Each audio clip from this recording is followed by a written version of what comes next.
Well, she's dead as a doornail. I mean, the heel will always ring a little. The horn's thick. It, it falls into the waist, right? The horn is far thinner. Or, sorry, the heel is far thinner. Big Bear Forge. That's the silicone idea on your Fontini anvil. And on your old anvil as well. And then the Tico pad, which is actually just cork, is used in the oil field for vibration purposes.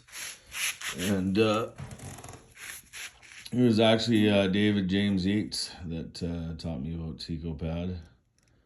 And I forgot to mention him in my original post. He is also long dead, but was more of a father to me than I even can even say.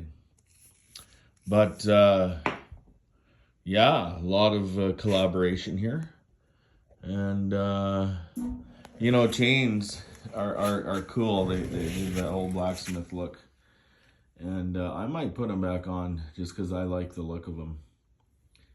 And yeah, but there's big things to come here. This is just the beginning. So thanks to the 3 men that were not here that helped me with this project. It was a bit of work, but well worth it. And thanks to Clark Morris for his advice on the right amount of glue, the right amount of silicone, the proper silicone, because he's a wealth of knowledge too, and a great guy.